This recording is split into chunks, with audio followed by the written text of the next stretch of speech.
Up Local at 6:30. It's critical that law enforcement officer knows that there are community people. Everyone in the community does appreciate what they do. From domestic violence, abuse, to murder, to unthinkable crimes. Imagine having to see it each and every day as part of your job. Well, that's the scenario for police officers all across the country and every day here in the Inland Northwest. They put their lives on the line, keep our communities safe, but some may not know or have the resources available to deal with the long-term emotional and mental impact. Good evening. Welcome to the 6:30. I'm Sean Alsey. As a result, those horrible images, the memories, they can lead an officer ultimately to take his or her own life. According to the Substance Abuse and Mental Health Services Administration, it is estimated that 30% of first responders develop behavioral health conditions, including depression and post-traumatic stress disorder. In fact, a program called the Law Enforcement Suicide Data Collection found police officers die by suicide more than they do in the line of duty. But this rate increases to more than 3 times the national average for those that serve in smaller departments. According to Blue Help, an organization aiming to reduce mental health stigma in law enforcement, 58 officers have taken their lives so far this year. 171 officers committed suicide in 2022, 165 in 2021, the most happening in 2019. 236 officers committed suicide. September is Suicide Prevention Awareness Month. I spoke with Al Eskenazi, founding chairman and CEO at Community Police Relations Foundation, about this growing problem and how to help. The statistics that are being viewed on the website or by the FBI, they are not complete statistics. I believe the FBI may have used 26 different departments. Well, there are literally thousands of departments throughout the country, especially the small ones, 20 to 30 officers perhaps. As a small department, you're constantly on duty, constantly going out. And the suicide ratio has really been a lot higher than has been reported. Now, understand this. The job is tough enough. You get a call at I'm going to give you the real case, 2:30 in the morning. You don't ask race, creed, color, sexual orientation, what group you belong. You just, as an officer, you get the call, you show up, usually alone for the first few minutes.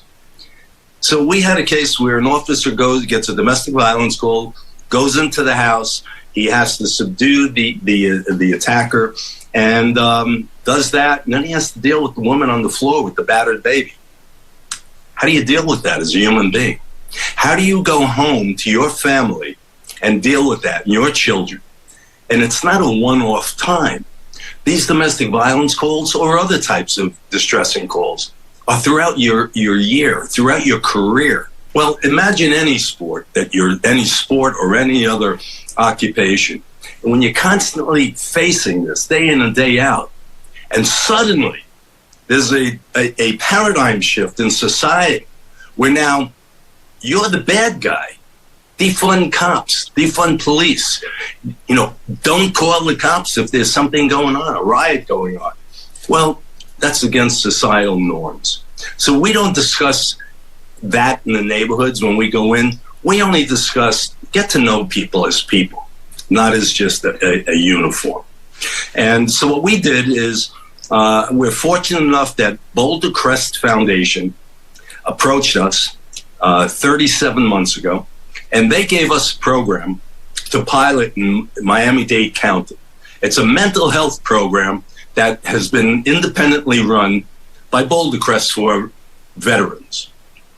The program success ratio was so high that I couldn't say no to it. And now, 37 months into it, with over 6,000 officers put through this program, at this point in time, we're expanding it.